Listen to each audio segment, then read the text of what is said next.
The Subcommittee on Courts, Intellectual Property, and the Internet will please come to order. Without objection, the Chair is authorized to declare a recess of the Subcommittee at any time. We welcome everyone here today to a hearing on sovereign immunity and intellectual property system. I'll now recognize myself for a short opening statement. The St. Regis Mohawk tribe was invited to testify here today, but they declined. And so with that, I will place in the record in its entirety some 8 pages plus many other inserts, totaling about 40 pages that came from the St. Regis Mohawk tribe as their position and testimony. I also would place in the record at this time that the following statements: when Dale White, General Counsel for the tribe, when he was asked whether he would consider doing more sovereign immunity deals, he answered to Bloomberg, "We'll probably take as many as our Shore, quote, law firm can handle." When asked by MSNBC, he said, "Yes, can you put my phone number in your article?" So we will take that in addition to their defense of their current position as they've done these, they want to do more. IP system only works if it strikes the right balance. We know that we want to, and this committee is committed, to reward true innovators for their creative works. But the IP system must be protected from several types of wrongful behavior.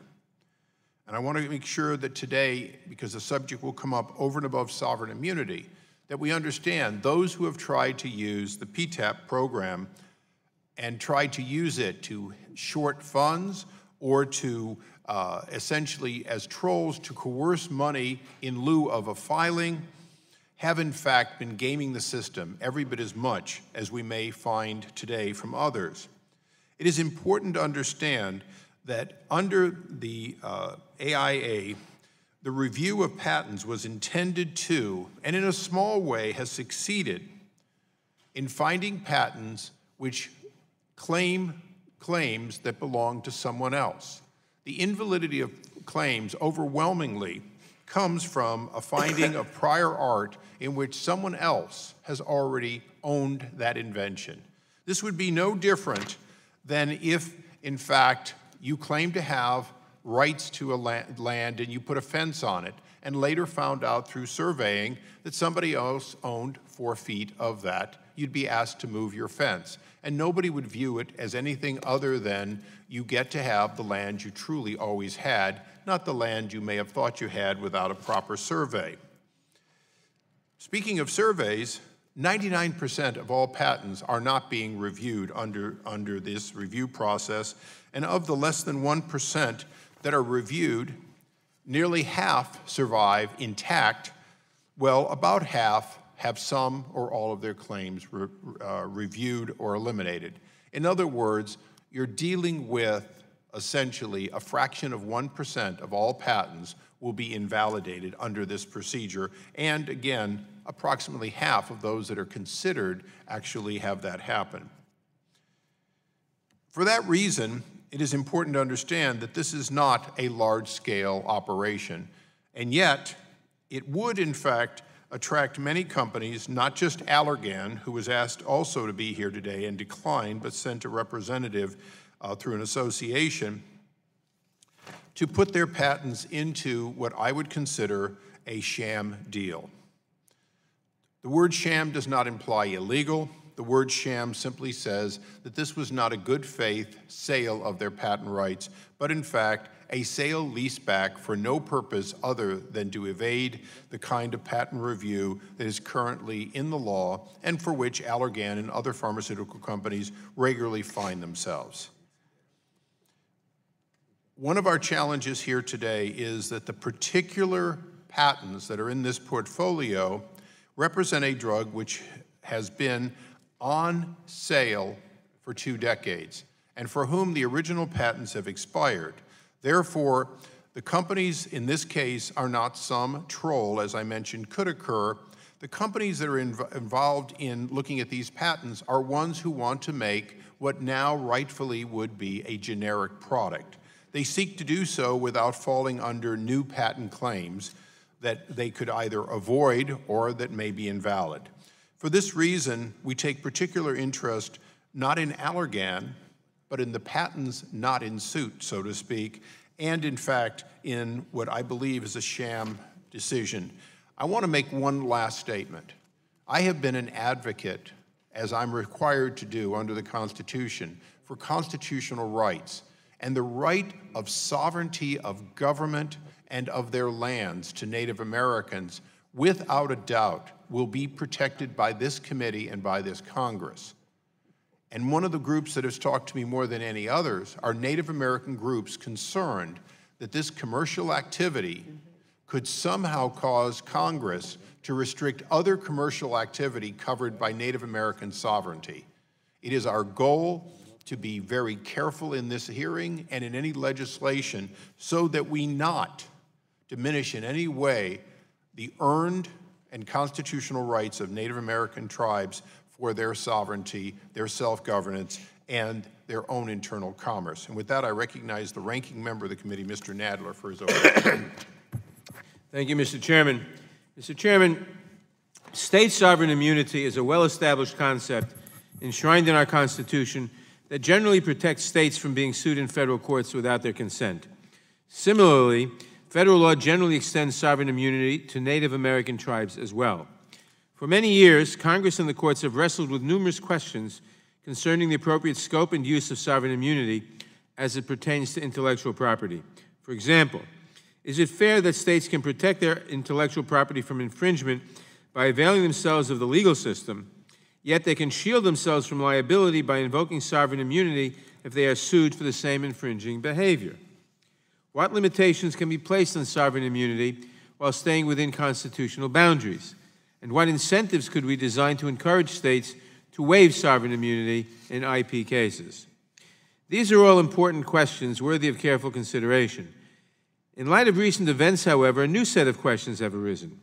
Can sovereign immunity be used as a giant loophole for private actors to evade legal scrutiny of their intellectual property and to exploit for their own commercial purposes? And if so, what can Congress do about it?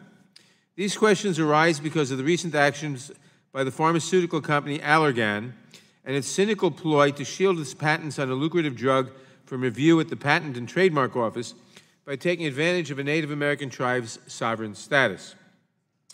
Rather than subject itself to the Patent Office's inter partes review or IPR process, Allergan transferred the patents on its highly successful drug Restasis to the St. Regis Mohawk Native American tribe, which immediately granted an exclusive license back to Allergan.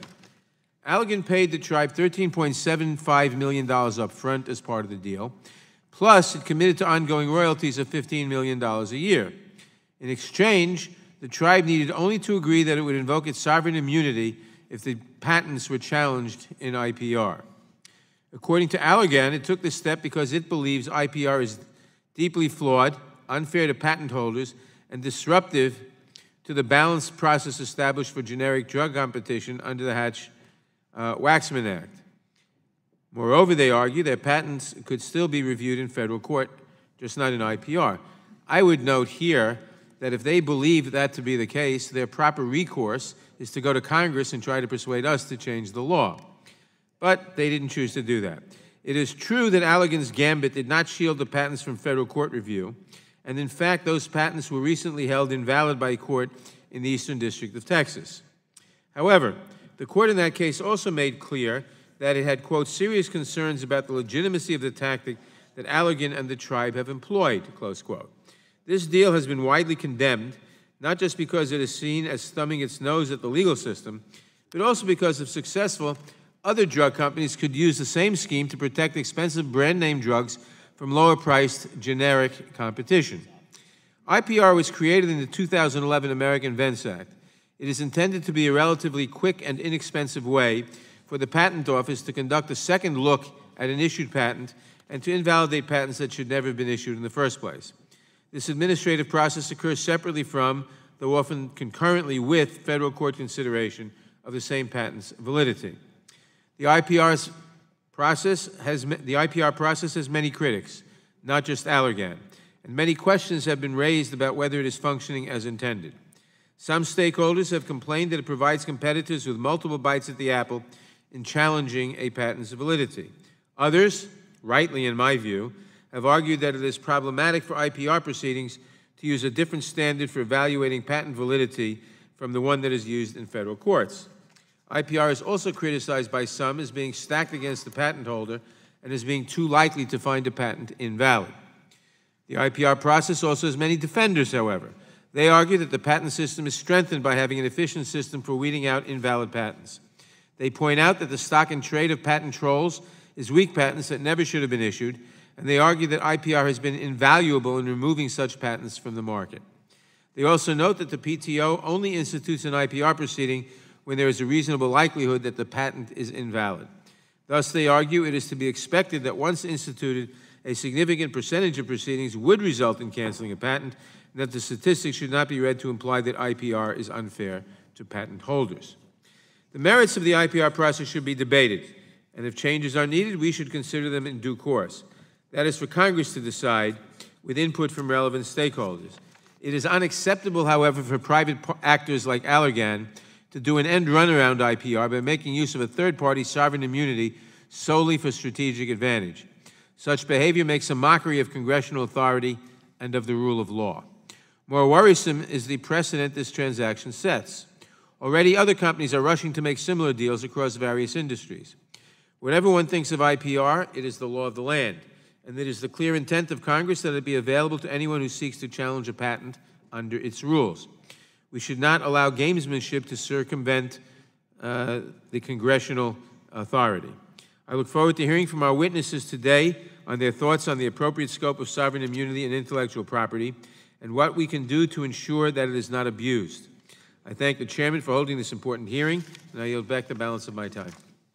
I thank the gentleman. We now welcome our distinguished panel of witnesses here today, and we are pleased, if we would all please rise, and I will issue the oath.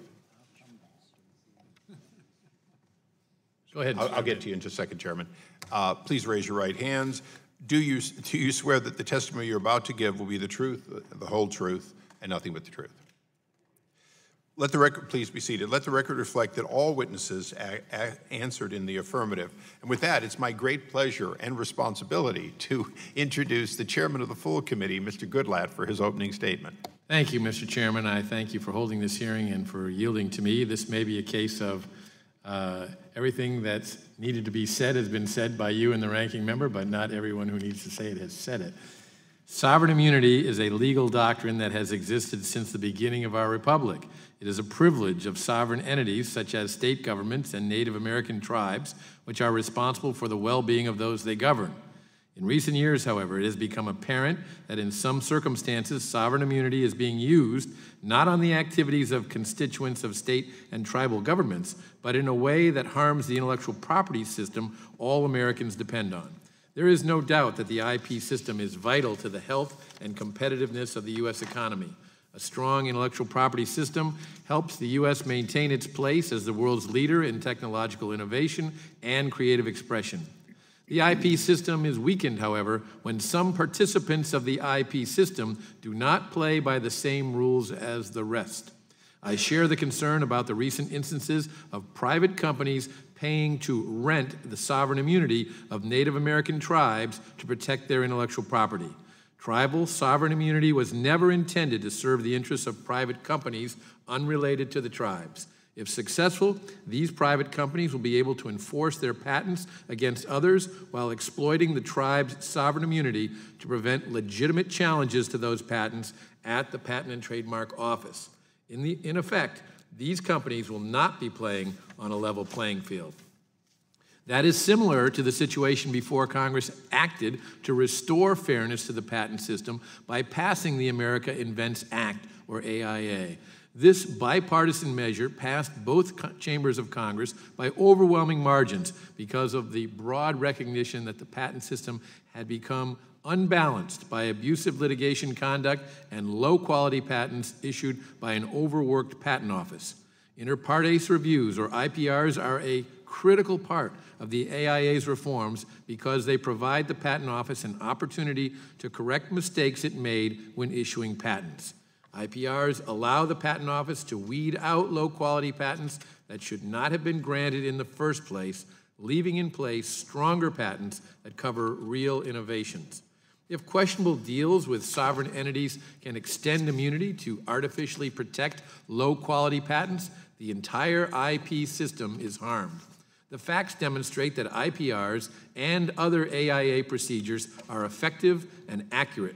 For example, last year, the U.S. Court of Appeals for the Federal Circuit affirmed decisions of the Patent Trial and Appeal Board in AIA cases about 3/4 of the time, which was roughly the same affirmance rate as for district court patent cases. In 2015, the affirmance rate was even higher at about 85%.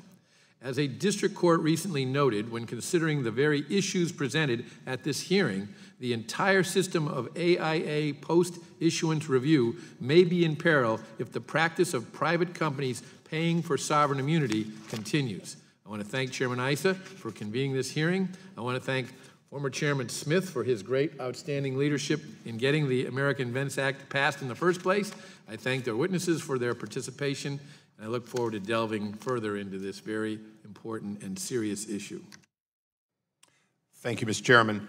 All members' opening statements will be placed in the record in written form. It's now my honor to introduce our witnesses, which include Mr. Carl Mannheim, Professor of Law at Loyola. This is why I didn't attend Loyola. I cannot do that. I have tried. Law School. Mr. William J., Partner and Co-Chair, Appellate Litigation, Goodwin Procter LLP. Mr. Philip Johnson, Principal, Johnson IP, Strategies and Policy Consulting. And Mr. Christopher Moore, Vice President of Intellectual Property and General Counsel at the Software and Information Industries Association. Before we begin opening statements, I'm also going to place in the record a letter we received, Mr. Nadler and I, from Mylan, one of the companies involved in the other side of litigation. And I'll just briefly insert that they assert that this has been, to them, 22 billion doses that would have been available for generic that were not as a result of the activity we're involved in today. And they put an estimate of $1.5 billion in revenue that was distorted. So without objection, that'll be placed in the record. Mr. Mannheim. Thank you, Mr. Chairman, Chairman Goodlatte and Mr. Nadler. I am Carl Mannheim, a professor of law at Loyola Law School in Los Angeles, where I teach constitutional law and intellectual property. I had the pleasure of serving this subcommittee as a fellow in 2007 and helped with that year's patent reform legislation. It is an honor to be back. The matter in front of this committee was prompted by Allergan Incorporated's assignment of its patent for an ophthalmic drug to the St. Regis Mohawk tribe. The tribe claims sovereign immunity from suit, thus immunizing the patent from challenge at the Patent Office. This assignment occurred after 2 generic manufacturers filed with the FDA an abbreviated New Drug Application, or ANDA. ANDA is a mechanism created by the Hatch-Waxman Act to encourage the entry of generic competition as a means of lowering drug prices. By law, an ANDA is deemed an infringement of the drug patent. After Allergan sued for infringement in federal court, the generics filed a petition for inter partes review at the PTO pursuant to the America Invents Act. That administrative proceeding was intended by AIA to provide an expeditious and less costly mechanism than litigation to challenge poor quality patents. In the Allergan case, the company had assigned its patent to the tribe, making them an indispensable party in any patent challenge. My testimony will focus on the tribe's claim for sovereign immunity, which is still pending before the Patent Office. As a related matter, states also have sovereign immunity. They are far more active in the patent enterprise through research universities and faculty and other commercial activities. State sovereign immunity, however, is grounded in the 11th Amendment. Tribal immunity, in contrast, is a product of common law and statutory recognition. Thus, it is easier for Congress to address abuses of the system in situations like this, where a patent holder assigns its rights to a Native American tribe in order to insulate the patent from challenge. However, solutions do exist for similar abuses by states, and I discussed several of those in my written testimony. Indian tribes are considered domestic dependent nations. As with other nations, tribes enjoy a degree of sovereignty. The Supreme Court has questioned the wisdom of continuing tribal immunity, but has yet to overrule it. But because the doctrine is grounded in common law and not in the Constitution, it may be set aside by federal statute. Doing so, either in general or in specific cases such as patent immunity, raises no constitutional questions, in my opinion. Senator Mccaskill has introduced a bill in the Senate to abrogate tribal immunity in IPR cases. Some rights organizations argue that singling out tribes for adverse treatment discriminates against Native Americans in violation of the equal protection principle in the Fifth Amendment. I do not agree with that argument. Tribes enjoy a privilege that no other entity except states have: immunity from suit. Abrogating and limiting that immunity is not a discriminatory act. Rather, its purpose is to restore balance to patent and competition policies. As the Supreme Court said in Bonito Boats versus Thundercraft Boats, the patent clause reflects a balance between the need to encourage innovation and the avoidance of monopolies, which stifle competition without any concomitant advance in the progress of science and the useful arts. That balance is maintained on the one hand by awarding patents to innovative technologies, and on the other hand by facilitating challenges to poor quality patents. The Hatch-Waxman Act is a prime example of this balance. It encourages generic companies to enter the market and thus to lower drug prices through competition. But they first have to successfully challenge an existing patent. That is made more difficult when the patent holder or assignee has immunity. Sovereign immunity, whether asserted by a tribe or a state, has a potential of disrupting this finely crafted balance between U.S. innovation and competition policies. I believe Congress has the tools to preserve that balance. On the one hand, it can narrow tribal immunity.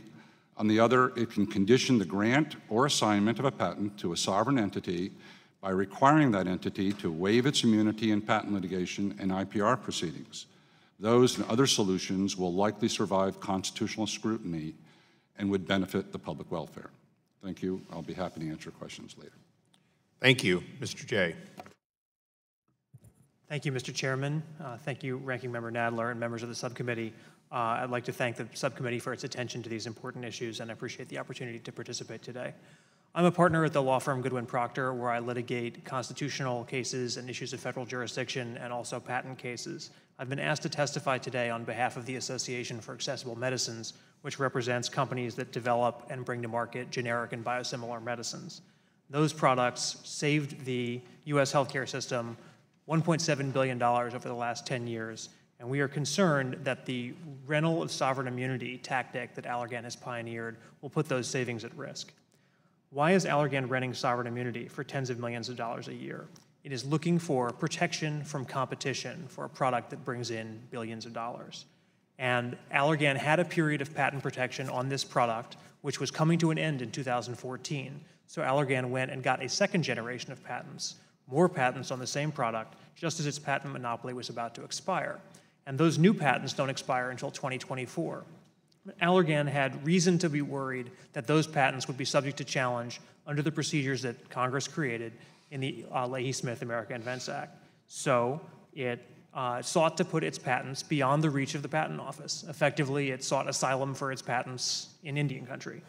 On the eve of the hearing before the PTO, Allergan did this multi-million-dollar deal with the tribe, and within hours, the tribe had stepped forward to demand that the PTO stop reviewing these patents and to decide whether these are patents that never should have been issued. If every company with enough money could use that tribal tactic to block their patents from review, the result will be to leave more bad patents on the books for longer. And that problem is not limited to bad pharmaceutical patents. The St. Regis Mohawk tribe has also apparently already done a deal to rent immunity to a patent troll that is suing Apple. These deals would be bad for the patent system, for competition, and for consumers. And in the healthcare pharmaceutical context, that means patients who need access to medication. And it would cut against the very reason why Congress created IPR review in the Leahy-Smith America Invents Act just a few years ago. Now, Congress has set out very clear rules for issuing patents, and one of the clearest is that a patent can't be issued on something that is just existing knowledge or an obvious variation on existing knowledge. That knowledge might belong to another patent owner, or it might belong to the public because it's out in the public domain. And the authors of the AIA understood all too well that the patent examination process doesn't always uncover all of the flaws in a patent application, all of the ways in which it duplicates or is just an obvious variation on existing knowledge. The incredible volume of patent applications makes that an incredibly difficult process for examiners. They often don't even see all of the published papers and other writings that set out what's in the public domain. That's where IPR comes in. IPR is a reform that allows third parties to participate and allows more information to come to light before the patent office. It's one of the most important reforms because it helps to screen out bad patents while bolstering valid ones, and it ensures that poor quality patents can be weeded out through administrative review rather than costly litigation. It's faster, it's time limited, it's more efficient, and they just focus on one thing. They focus on whether this is a patent that never should have been issued because it was already in the public domain, in the prior art, or it was obvious all along. Now, IPR coexists with litigation in court, but it is different and it is complementary. Now, while some interested parties have criticized IPRs as a form of double jeopardy, that is a completely inaccurate criticism. Patent owners get to file multiple lawsuits on the same patent, and it is not surprising that there can be multiple different challenges to the validity of a single patent. But it's important to note that Congress wrote a protection into the AIA that once the PTAB takes up a challenge in an IPR or a similar proceeding and decides it on the merits, if the challenger loses, that's it. Challenger can't relitigate that in court. That's hardly double jeopardy. But whatever criticisms some people might make of Congress's work in the AIA, what Congress adopted is a set of rules that applies to everybody. Nobody is entitled to a patent on something that's obvious. Everybody, since Congress created re-examinations back in 1980, every patent owner has understood that the issuance of the patent doesn't necessarily mean the last word. Mistakes can be fixed. But the Allergan strategy of renting sovereign immunity would set up a different set of rules for patent owners with enough money and enough gall to enter into a transaction like this one. That is why we urge Congress to give this problem its close attention and to use its power to regulate the common law principle of tribal immunity, to restrict that immunity to what its true purpose is, to protect Native American sovereignty, to protect the sanctity of tribal land, to protect the businesses that tribes may run on that land, but not to rent out their sovereign immunity in a way that's going to interfere with not just the patent system, but the healthcare system as well. I thank the subcommittee, and I look forward to answering your questions. Thank you. Mr. Johnson. Thank you. Chairman Issa, Ranking Member Nadler. Would you pull the mic a little closer, please? Would you turn it on, please? Thank you. That helps. Thank you, Mr. Chairman, Ranking Member Nadler, and distinguished members of the committee. In my written statement, I've detailed 3 issues relating to this topic that should be of concern to the subcommittee. Why patent owners now feel it's necessary to assign their patents to sovereigns to aid in their patents enforcements. Why sovereigns prefer to have issues relating to their patents adjudicated in the federal courts rather than in the patent office. And what reforms would eliminate any advantage to be gained from assigning patents to sovereigns. All 3 of these problems are symptoms of the flawed implementation of the Inter Partes Reviews, IPRs, first authorized by the American Invents Act. Former Chief Judge Michel was right when he testified to you earlier that these IPR proceedings are now doing more harm than good.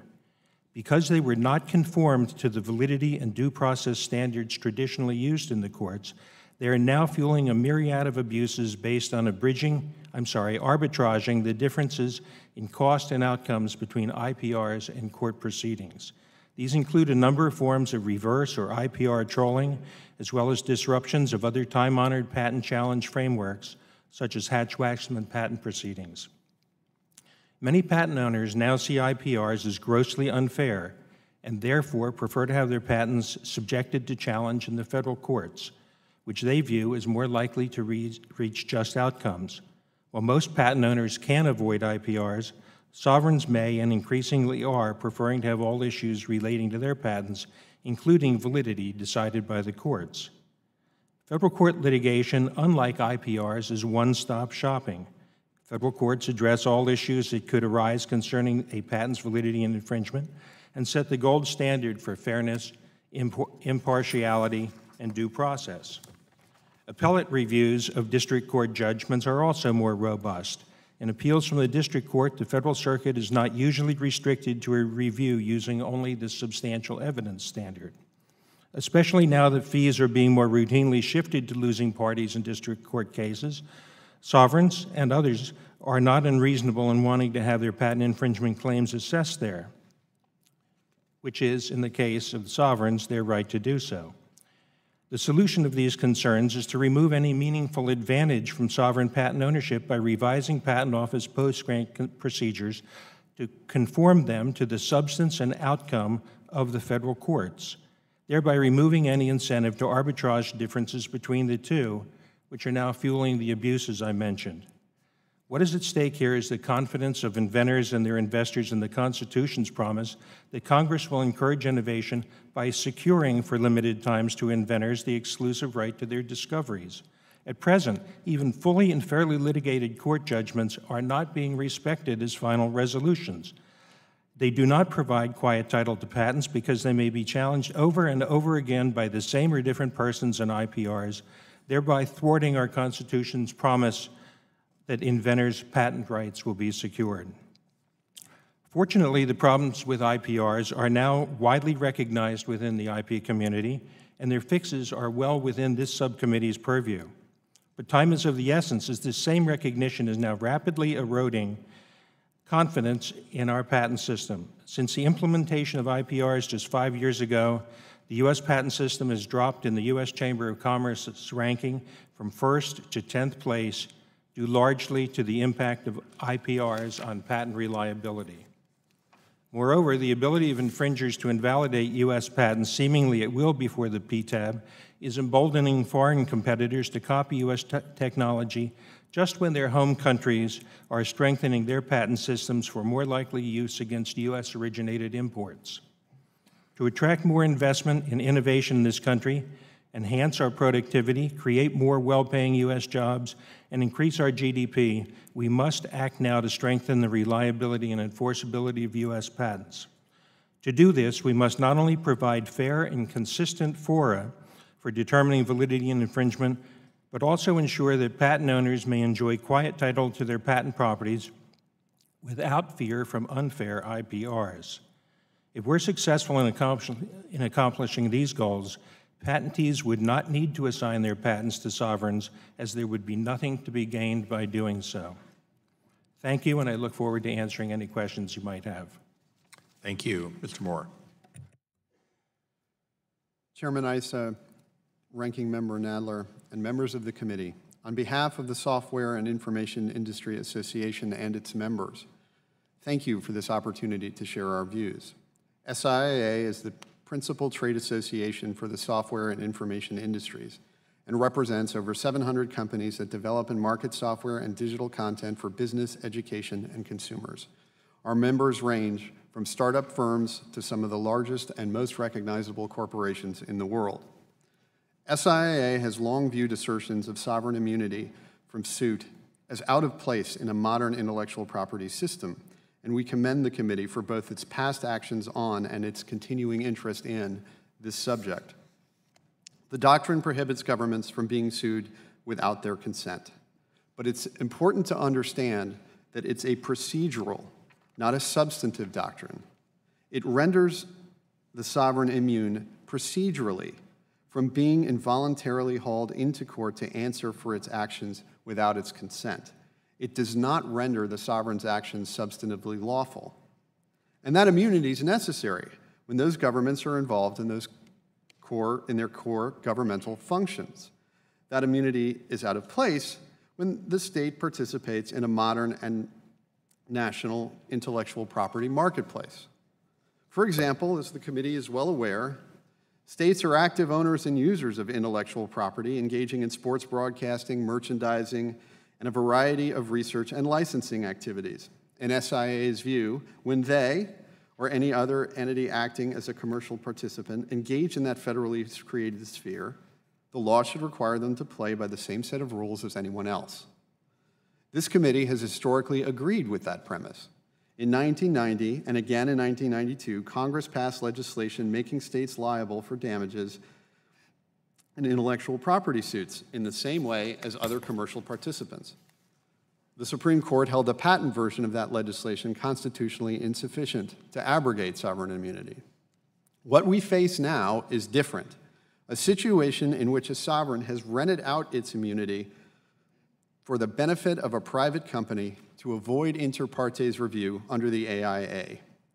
There are already patent infringement suits filed by Native American tribes against members of the technology industry, and patent trolls are approaching state universities and tribes looking to make similar arrangements. Our members are concerned that immunity for hire could undo much of the committee's success in improving patent quality. This committee spent years crafting the AIA and its IPR provisions in response to serious and widespread concerns over the quality of patents issued by PTO. And now IPR is successfully improving patent quality, giving the PTO a chance to re-examine past decisions. Sovereign immunity should not be used, much less rented, to undermine the committee's hard work and frustrate the federal scheme. Our members are deeply concerned that this practice will proliferate to impact all industries plagued by bad patents, which certainly includes the software industry.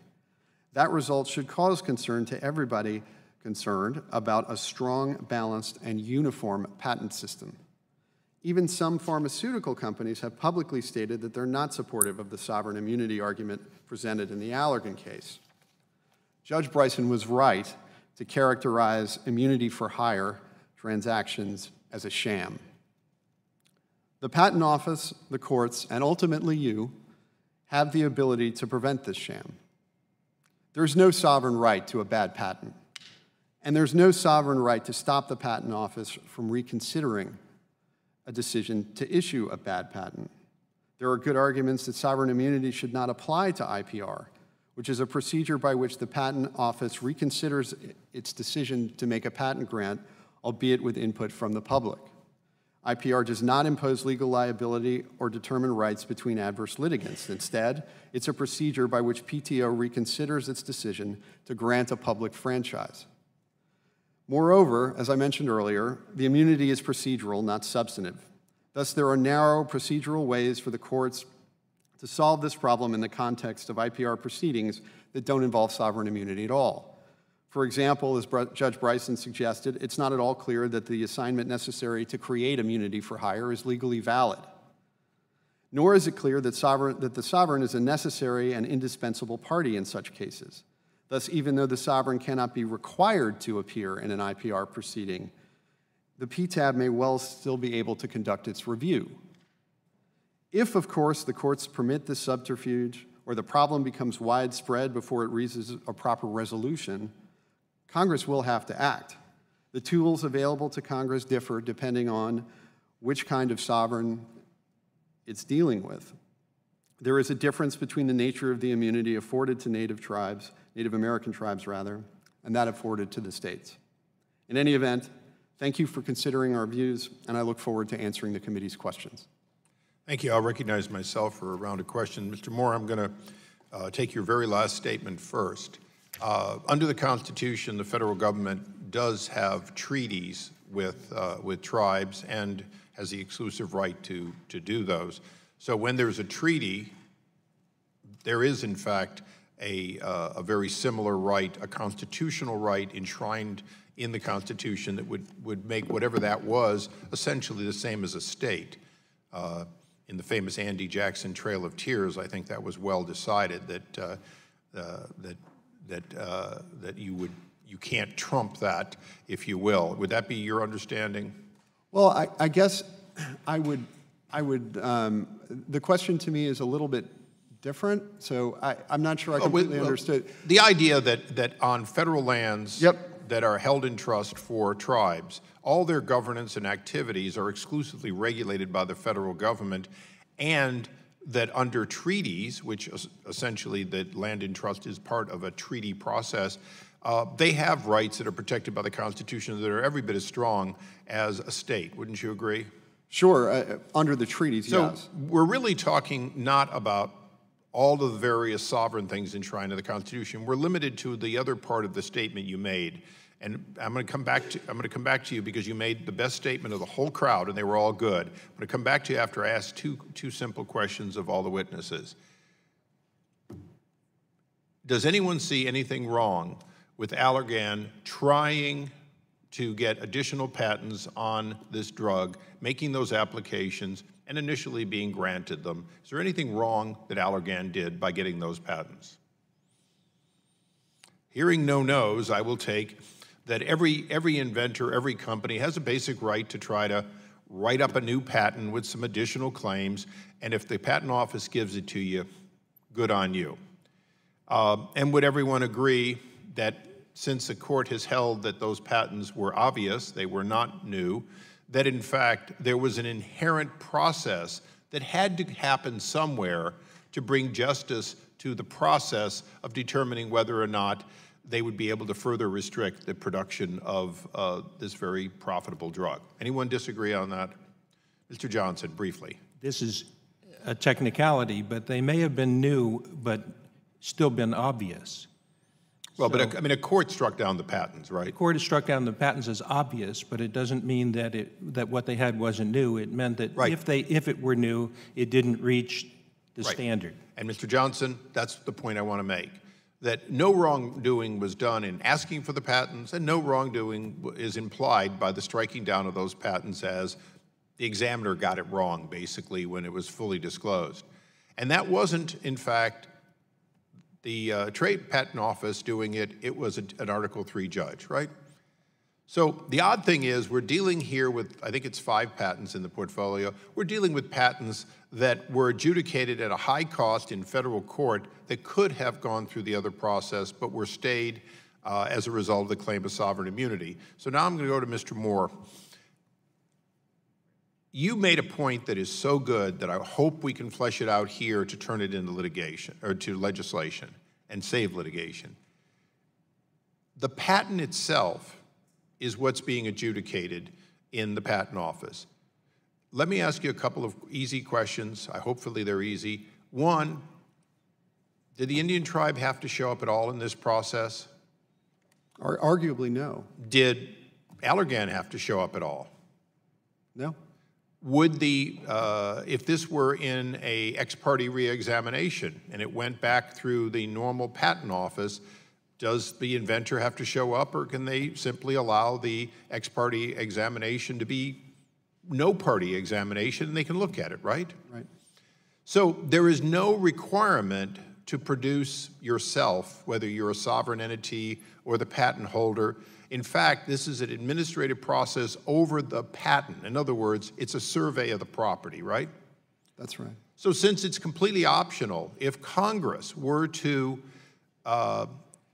through statute, make it clear that in fact the jurisdiction, the possession, and the asset lies in the patent office, and any adjudication that occurs down the road in Virginia is in fact of the patent and not of the people, neither the plaintiff nor the defendant, even if we allow them to submit information, right? Congress could do that. And lastly, in a patent reexamination, and actually even in ex parte, if you learn of it, isn't it true that anybody in the entire wide world can submit to the Patent Office information to be considered? I believe that's correct. So there's no standing in these cases? No. There's no. If you mean case or controversy, that's right, no. So what we have here is an administrative process going on no different than the original examination, in which you could send a patent to the Patent Office as an application and never look at it again except to pay the fees as a patent holder, and take your chances that the patent holder doesn't send you back a denial that you then have to discuss with them, right? Right. So for those who haven't seen it, that to me is the essence of what we're discussing here.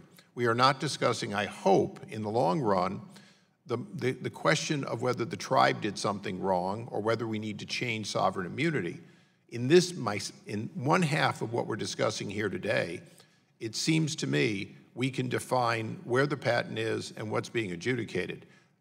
And I'm going to pass this on to the ranking member. My concern, which I'll leave to a second round if we have one, is that when it comes to assigning a plaintiff role in which someone is suing, heads I win, tails you can't do anything to me, we may have to look at that, the active role of when you essentially assign with the help of a troll to do lawsuits. And that part will come in the second round. Mr. Nadler. Thank you.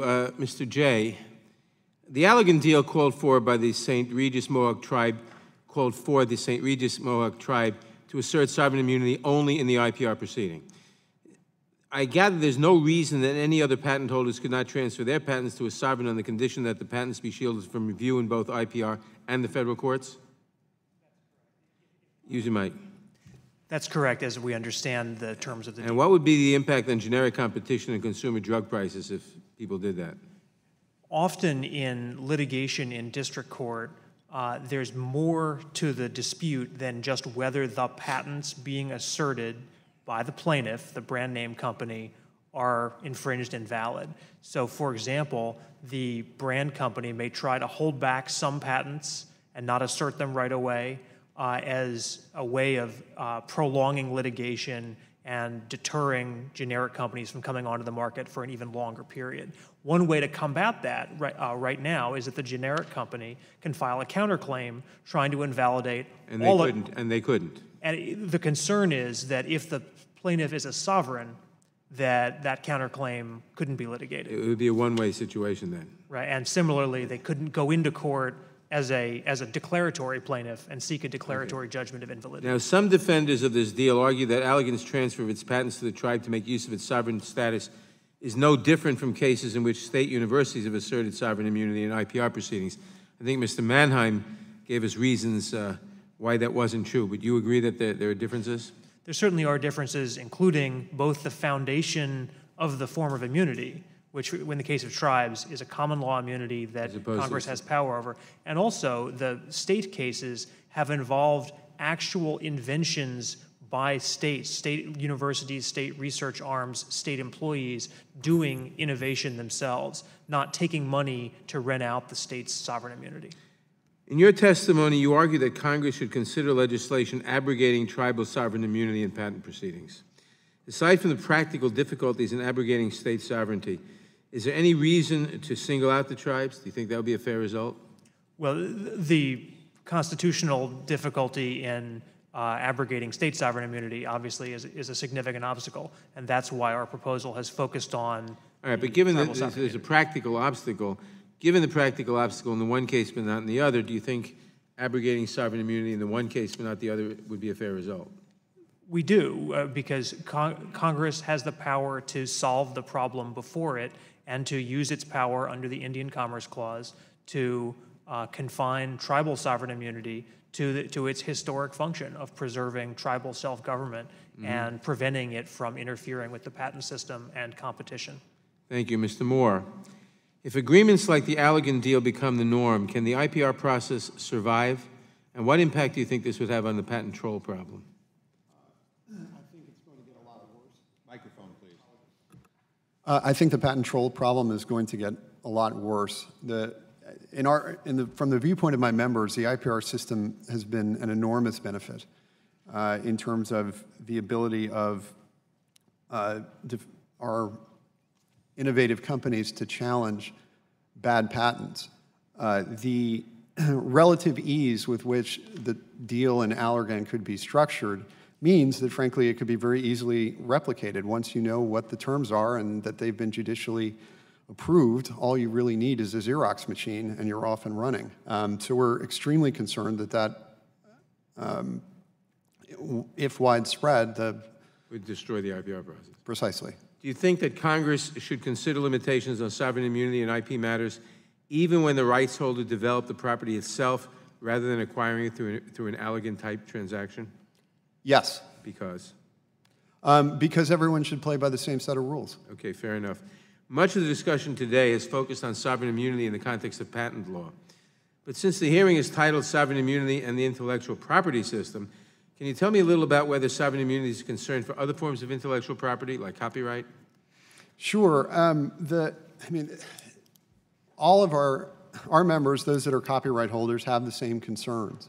We used to have an enforcement program, and we would not be able to assert infringement suits against states. And the cornerstone of the problem is the same. In other words, it's states being able to operate by different sets of rules. The difference between the two statutes, the one that was struck down by the Supreme Court and the one that was invalidated by the Fifth Circuit, is that there is more of a record for copyright infringement, I think, than there was present at the time that the Patent Remedy Clarification Act was enacted. So there's still, I'm still holding out hope that that may pass muster. Thank you. My last question is to Mr. Mannheim. Given the challenges in abrogating sovereign immunity by statute, what incentives can Congress establish to encourage states and Native American tribes to waive their sovereign immunity in IP cases, short of abolishing the right? Sure. I think we should draw a distinction between existing patents and existing intellectual property rights and those that are yet to be granted, and that could be conditioned upon the waiver of the right to assert sovereign immunity. I don't think that I think it would be much harder for Congress to require a waiver for existing rights, at least when it comes to states, than for yet to be granted rights, because then you're changing the nature of the right that is being awarded. So as Chairman Issa was talking earlier about an IPR proceeding that really the patent holders need not be present, that you're actually challenging the patent as a race, RES.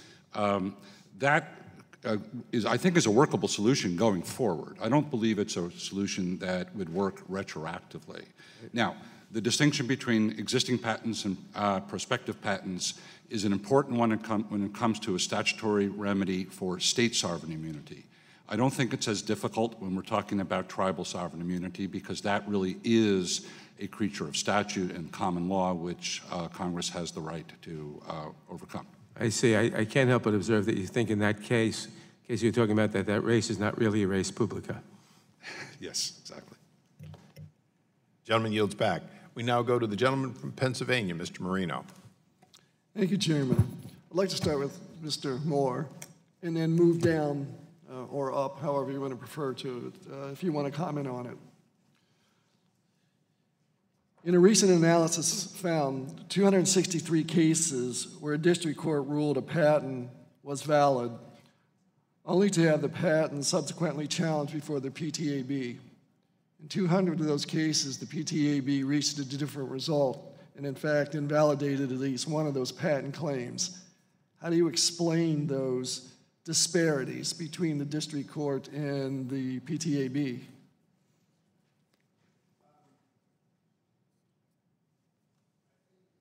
Get your microphone, please.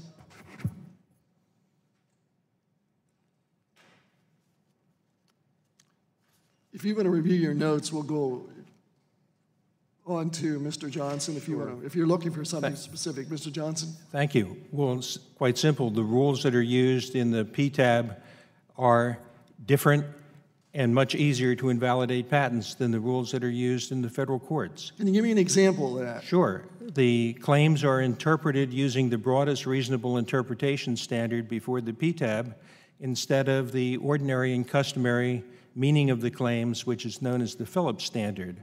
So when these patents, which were examined and ended up coming out of the patent office with the expectation they'd be interpreted using the Phillips standard, and then they get to the PTAB broadens the claim so it sweeps in within its coverage prior art that makes them easier to invalidate.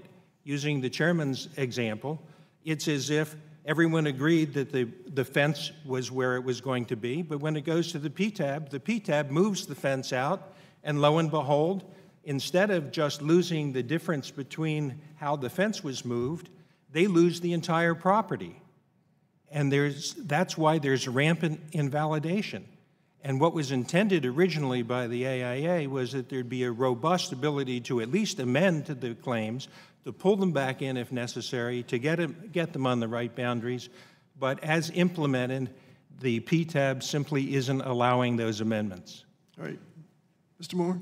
Yeah, I mean, I guess it's unsurprising that I would disagree with that characterization. I think the difference between the two, for a couple of reasons. The first reason is, I mean, again, you go back to first principles, right? The IPR allows the PTO to reconsider its earlier decision to issue a patent. So there is a different standard in federal court, but that standard reflects deference to the expert agency. There's no reason for the agency to defer to itself. So you're operating with respect to the broadest reasonable interpretation standard. The PTAB applies the same principles as district court. It's not possible to identify a definitive claim interpretation that every court is going to agree on. So what the PTAB is supposed to do is apply the broadest reasonable interpretation that a court could come up with. And that's the limit on their power. Mr. Jay? Thank you. Just to build on what Mr. Moore said, there are safeguards in district court litigation because those are cases being heard by a generalist judge and often by a lay jury, and the standards for invalidating an issued patent under those circumstances are understandably higher, and Congress has put that in statute.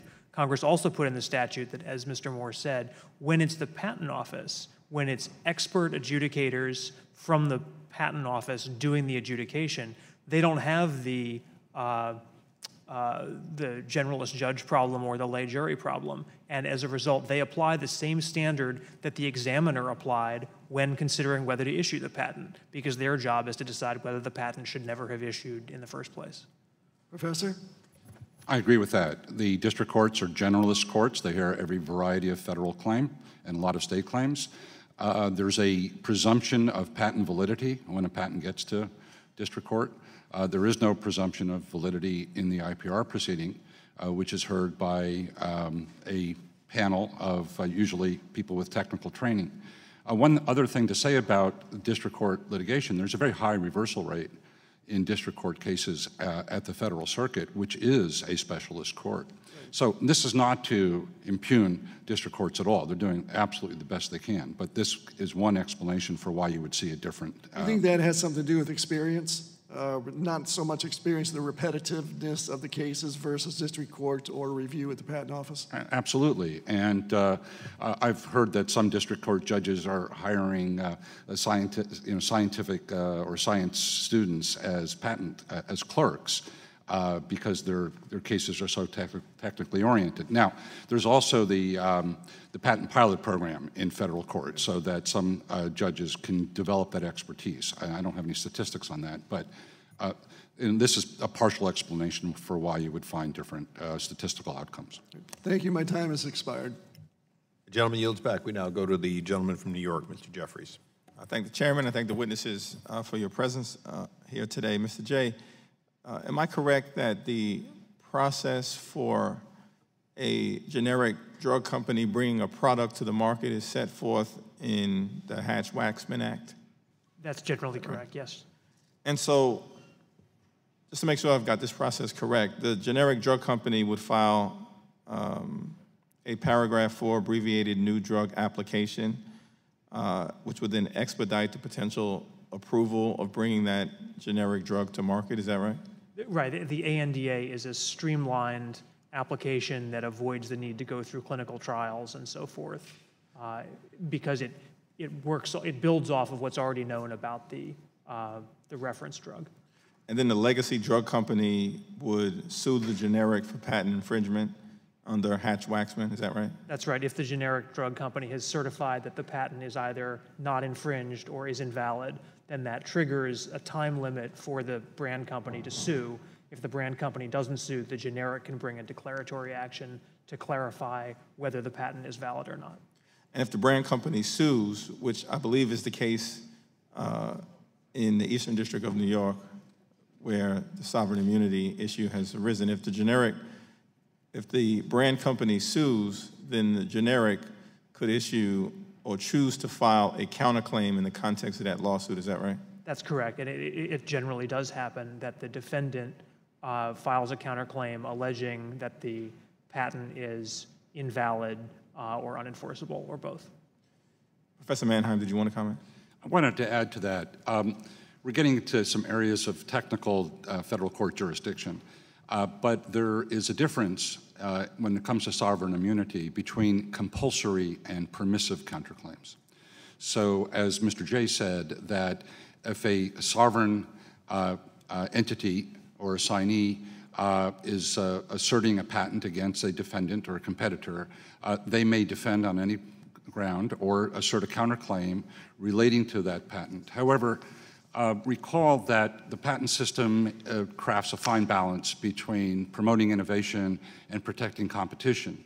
And so under a case called Walker Process, if it turns out that the patent was procured by fraud, then the defendant may do more than simply defend patent infringement, but may also counterclaim for antitrust violation. And that's one way to keep the system in balance. But if the patent holder has sovereign immunity, that counterclaim may not be able to go forward either in that case or any other case. And so that's one of the problems I see in sovereign entities being able to resist any form of affirmative litigation or counterclaim or IPR proceeding, as it may upset that balance between innovation and competition. So, thank you for that, Professor. The judge in the Allergen case ruled or stated that sovereign immunity should not be treated as a monetizable commodity that can be purchased by private entities as part of a scheme to evade their legal responsibilities. I assume you agree with that statement, is that right, Professor? Basically, I do agree with that. Mr. Jay? Certainly. Now, I guess the question is this an issue that we should allow to resolve itself through the court proceedings? You've got a pending case right now in the Eastern District of Texas. Presumably, whichever way that goes, that will be appealed to the Fifth Circuit. Whichever way that goes could potentially be appealed to the United States Supreme Court. You know, we have three branches of government for a reason, and the courts are endeavoring to tackle what is a complicated legal issue involving a potential sovereign's involvement in a domestic dispute. Or when is the right moment for Congress to potentially intervene to address what is a complicated challenge here? We'd urge that Congress not wait, and let me explain why these pending cases are not likely to result in solving the problem promptly. First, the Eastern District of Texas case that you referred to, Congressman. The trial judge in that case, one of our best patent judges, former acting Solicitor General of the United States, Judge Bryson, decided to let the tribe into the case permissively, basically to take the sham nature of the transaction off the table as an issue on appeal. So the Federal Circuit's not going to be considering the sham nature of the transaction in an appeal in that case. Then there's the proceeding going on about the Restasis patents before the Patent Board. The PTAB recently put out its projected schedule for resolving the case. It has extended the time for a final decision, not until next April 2018, and there's no way to know what they're going to decide on this motion to dismiss. It could take a long time for the issue to percolate up to the Federal Circuit, from the Federal Circuit to the Supreme Court, and if it comes up in future cases where the Patent Board feels it is unable to even begin an IPR, decisions not to begin an IPR are not appealable at all. And so if sovereign immunity starts chilling the board from taking action, that won't be something that can be litigated up to the Court of Appeals. Thank you. My time has expired. Thank you. Thank you. I'm only going to inquire, the gentleman from Texas is next. Will the gentleman be able to remain? Okay, the gentleman from Texas is recognized. Thank you very much. We've had numerous hearings in this committee and other committees in Congress about the high price of prescription drugs, especially in the patent system is one of the reasons that's there. But you also see problems once a drug goes into a generic when one company seems to be the only manufacturer of the drugs. And the pharmaceutical industry is taking a big hit in public perception to the point it's forcing Congress to investigate this and look for solutions. What we're talking about now, this scheme by which we shield patents from review, seems to me to be another one of the abuses that non-intellectual property scholars, and I'll go to the average American, they just throw up their head and go, this is what's wrong with the system, this is what's wrong with Washington, and they're mad about it. So I want to start with Mr. J. Could you speak about the balance that is in the system right now with respect to the name brand pharmaceutical companies and the inventions they do, the length of the patent and how they go into generic, and how that affects cost and how this might upset that balance? Absolutely, Congressman. Thank you for the question. Innovation is obviously tremendously important in the pharmaceutical industry, but not every patent that's issued on a pharmaceutical product represents a true innovation. And so striking that balance is what the Hatch-Waxman framework is about, and it's what the IPR system is being used for as well, to sift between those patents that represent true innovations and that justify giving a period of market exclusivity to the innovator, and those that are really just an attempt to kind of evergreen the franchise, to make the monopoly last longer through a second-generation patent that doesn't represent a true innovation. And what effect does that have on prices? When there's no competition, of course prices are higher. And that's why, for example, the price for Restasis, which is the product we've all been talking about, has more than doubled over 10 years when there's no competition. Now, the federal circuit judge sitting by designation in district court on the Allergan case said the court has serious concerns about the legitimacy of the tactic that Allergan and the tribe have employed. What Allergan seeks is the right to continue to enjoy the considerable benefits of the U.S. patent system without accepting the limits that Congress has placed on those benefits through the administrative mechanism for canceling invalid patents. You're familiar with this case. Do you agree with the judge in that? Absolutely. Go ahead.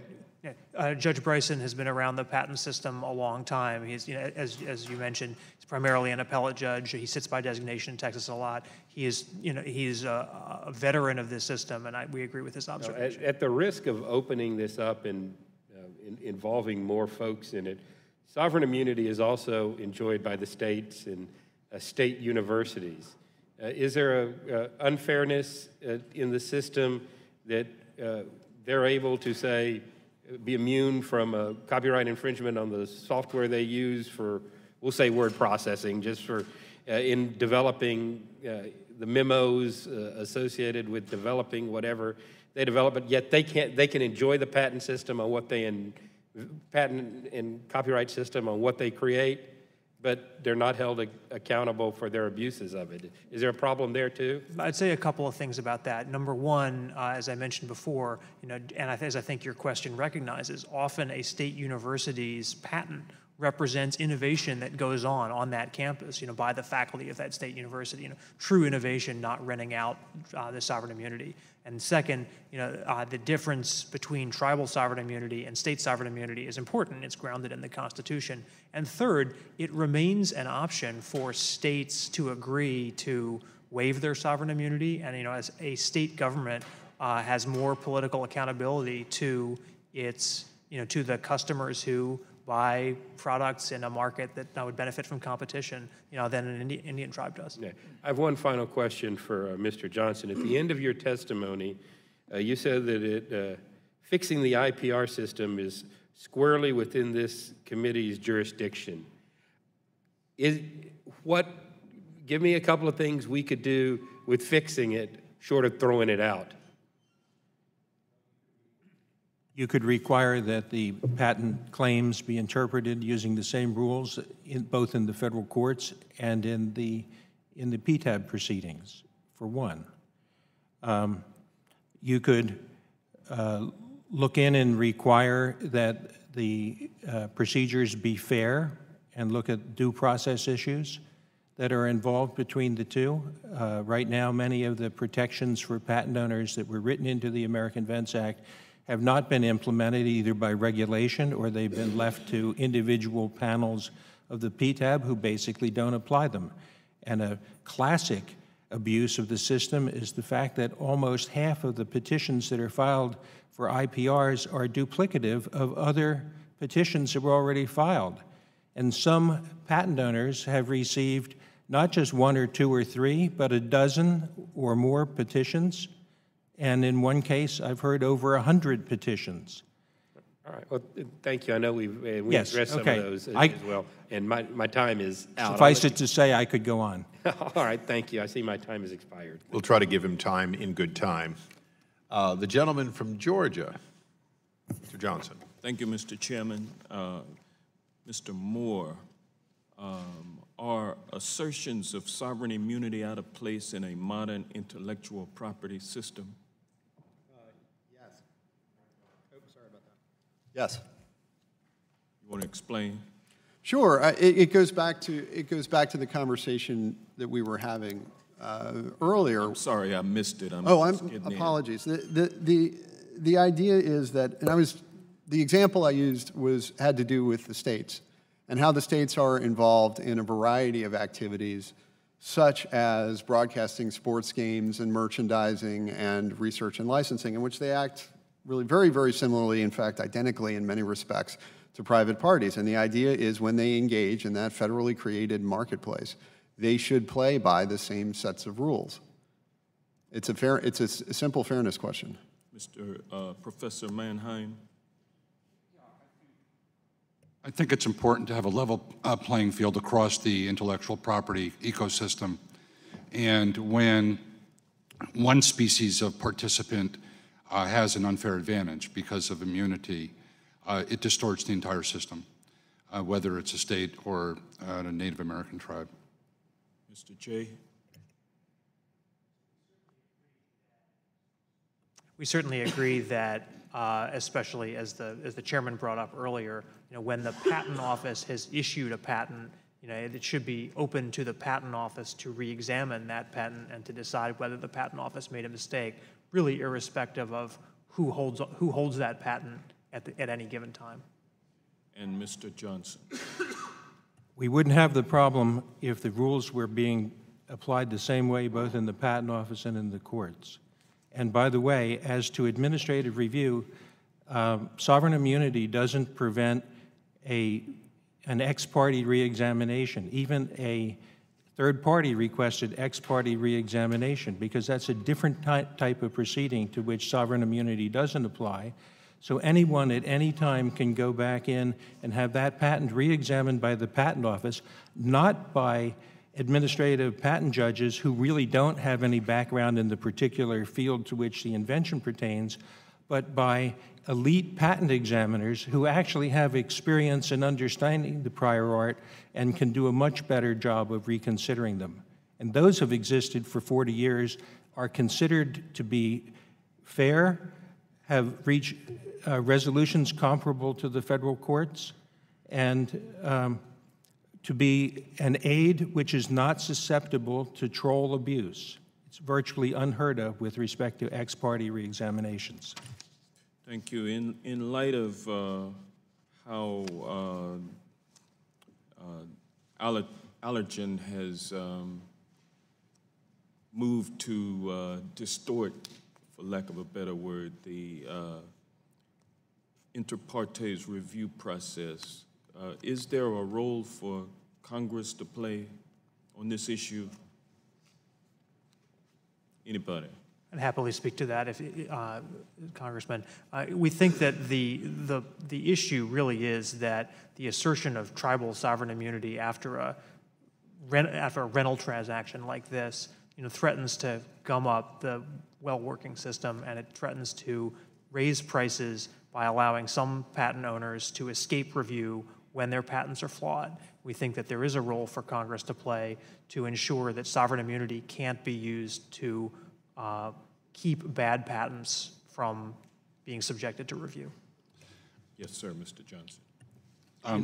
In the case of drugs and would-be generic drugs, it's impossible for sovereign immunity to stop that, because under the procedures of the Hatch-Waxman Act, after the paragraph 4 certification is given, the patent owner must bring suit in federal court if they want to stop that generic from coming on the market. And when they bring suit in federal district court, they waive sovereign immunity. So they don't stop anything from coming out unless they sue, and if they sue, sovereign immunity doesn't apply. There is no known case of a drug being kept off the market because of sovereign immunity. Not yet. Mr. Jeffries asked a similar question and suggested that we might let the courts deal with the problem. However, the Supreme Court has made it pretty clear when it comes to tribal sovereign immunity that it is a matter for Congress to deal with and not for the courts. Mr. Moore. I think for us, there would be no quicker way for me to go from 5'8" to 5 feet than to get out in front of my members. Where we are right now is that we are extremely concerned about the proliferation of this kind of arrangement. We believe it's destructive. We think it's really important because the issue is complicated, particularly if you're concerned about stopping this kind of transaction with states. It's going to require careful study, and we're glad that you are examining this. But we're not in a position to endorse legislation at this time. Thank you, and I yield back. Gentleman yields back. We now go to the very patient gentleman from Florida, Mr. Katz. Thank you, Mr. Chairman. Mr. Manheim, one of the great threats to creativity in the American economy is the theft of intellectual property, particularly from China. The United States has to maintain some degree of credibility around the world to be able to marshal international efforts to bring China and other violators into compliance with norms. In recent years, some studies have indicated that the United States has slipped from the leading standard in intellectual property to tied for 10th with Hungary. Is it your assessment that the current construct of this sovereign immunity regime would continue to undermine the United States' credibility on broader issues related to intellectual property? I don't believe so. I agree with your assessment, by the way. And of course, intellectual property is the major engine of the U.S. economy. So we want to do everything to promote innovation and smooth the wheels of progress. But I don't believe that the sovereign immunity issue has a great impact on the direction we have. I think there are other reasons for Congress to examine it, but not necessarily because it's going to affect the U.S.'s competitiveness in the world economy. Mr. Moore, you stated earlier in response to, I believe, Mr. Johnson's question that tribes ought to act like any other private stakeholder in the pursuit of intellectual property. Is that, if I paraphrased you correctly?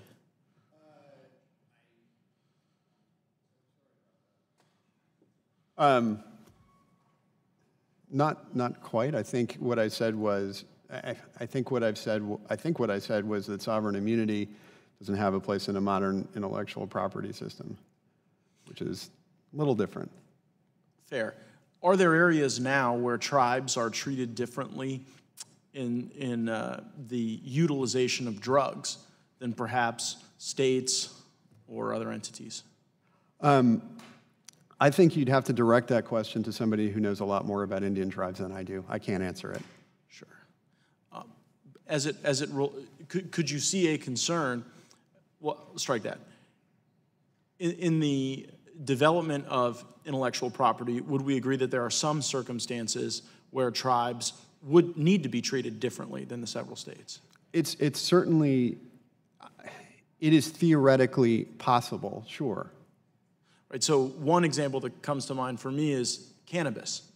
Right now, tribes are not under the same restrictions that other commercial entities are regarding the cultivation, production, and distribution of cannabis.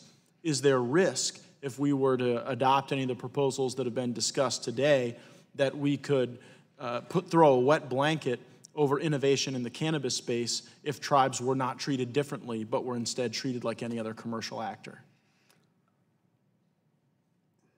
That's a fair question. I mean, there are two answers. I have two answers to that question. The first is that we have no position on legal marijuana. The second answer to that question is that I think, again, if the tribe, we're looking at two different things. One is that if the tribe were to, at least two, if the tribe were to seek IP protection, specifically patent protection for whatever they developed, I believe our view would be that they should be subject to IPR to review those patents. Very well. Yeah, Mr. Chairman, I would simply say that as we move forward, there are areas where tribes are treated differently. That can create an ecosystem for creativity that might not exist otherwise. And in solving the various challenges that we've seen raised today, I would hate to see us have an unintended consequence of potentially limiting that innovation, particularly in the area of cannabis. If the gentleman would yield. I will. Being an entrepreneur, but not in that particular field. Not yet, Mr. Chairman. You are from California. This job sometimes drives me to drink, but I agree with the gentleman's premise that nothing we do here should limit sovereign immunity of the states or of Native American tribes in a way that would have any consequences beyond the administrative issue before us, and I think you're exactly right. Yield back. The gentleman yields back, which leaves me and Mr. Nadler. I want to follow up on a couple of things I heard because I think there's some very important points. Mr. Johnson, I don't know whether you're you've got these guys surrounded or they've got you surrounded, but you're doing a really great job. But I want to follow up on some things because some of the people who, in a broad sense of the word you may be speaking for today, went out of their way to kill Mr. Goodlatte's bill because he would not, I would not, many of us would not do an outright carve-out on the PTAB process for pharma and bio. And I don't think anyone in this room, including some of my friends from the industry, are going to object to that being said.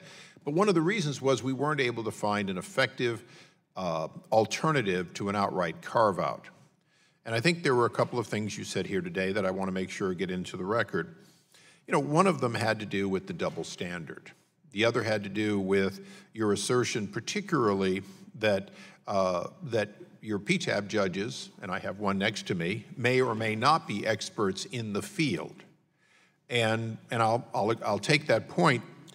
And so what I would like you to do for the record, if you're able to do it individually or as a part of a group, is to look at the various off-ramp possibilities that could bring the experts back in. Currently, it is routine in a PTAB case to stay an ex parte reexamination that may be going on. There may be a question of fairness if the patent holder had become aware of some prior art, submitted that prior art, and reasonably believes that with an examiner knowledgeable in the area would be able to limit their claims, maybe change a dependent claim here or there, and come out with a bona fide as-new patent. And I'd like to make sure that even if we can never agree on some things, that we explore the process of amending. And I say that particularly because the one area I am concerned in is when we voted for AIA, we went out of our way to give the court, the administrative court, the ability actually to amend claims, and they have used it almost never. And one of the reasons may be your assertion here today that they lack the expertise, the confidence to do so, or they don't believe perhaps that we meant what we said. If you have any comments, and I'd go to Mr. Moore on this part of it. Yes, that was the intention of the AIA to allow amendments, but I think when it came to implementation in the short time frame and given the backgrounds and other issues before the APJs, it seemed too unwieldy. They just, I think, didn't know how to get their hands around the examinational aspect and seemed uncomfortable to do what most people would do, which would be to assume that any claim narrower than the originally allowed claim, any amended claim that was narrower, and they were required to be narrower, should be presumed to be valid, because if you narrow down, if you have a claim saying you own the whole property and you say, well, at least I own the middle of it, you could presume that was a valid claim, but they seemed reluctant or unwilling to do that. And I think they they punted and decided they just wouldn't allow amendments. For the other witnesses that have observed the process, and I know this is slightly outside the one part of the hearing, but it's certainly within the subcommittee's jurisdiction, would you agree that this is one of the areas that could be considered a deficit of this process? Anyone? One development to note on that, Mr. Chairman, is that the Federal Circuit, sitting en banc, has just basically changed the rules for what has to be shown in order to amend a claim. You know, that literally happened within the past few weeks, and it has not had a chance really to percolate. That obviously it always is interesting to see when the Fed Circuit changes our laws. But having said that, you're right that in encouraging a process is part of it. But let me just go back to Mr. Johnson's statement for the other three. If these judges are not the subject area experts, are we in fact asking a job that these judges are not generalists, but they're also not in specificity the experts that would be assigned within the Patent Office ordinarily to do an examination or re-examination? Mr. Moore, you've got some experience there. Would you concur with that? I would say your statements about my experience there are overrated, sir. What I would say is this. Let's just say that I've had to sit there in the old Crystal City with examiners who knew more about my products than I did, and I was the inventor. So I have been impressed at times with many of the well-read examiners, and I don't necessarily have the same experience other than my federal court judges at the end of court cases after they were decided often still had questions.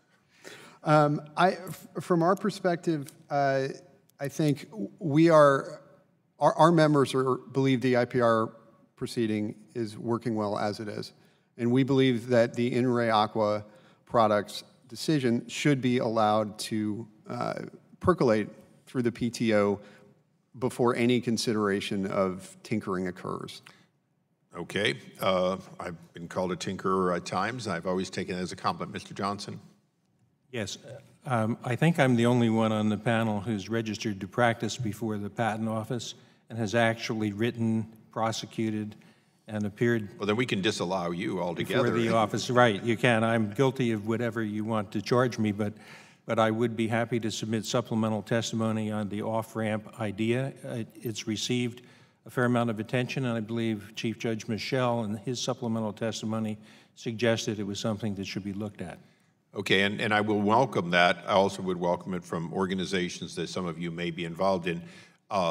The only question I would ask is when you look at the off-ramp, the most important question that probably would be asked and have to be answered by us is, what would be the litigable date on the new emerging claim? In other words, a normal re-examination, you get the benefit that it's a lesser included and you keep your original litigation date. On a new patent, especially if PTAB has determined that you were overly broad, you may lose some of your trailing edge. And those questions, it would be helpful if justifications for all or some be taken away. Obviously, one of the examples would be when we normally have a laches situation of 6 years, if time has gone by, would we at least limit past damages to 6 years if something emerged with a, if you will, a new claim? Or would we make it upon the day it went into re-examination, on the day it went out?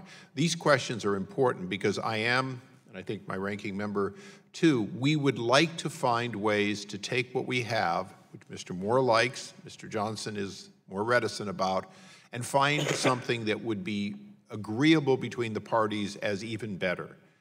And if we can do that, that's certainly a goal of this committee.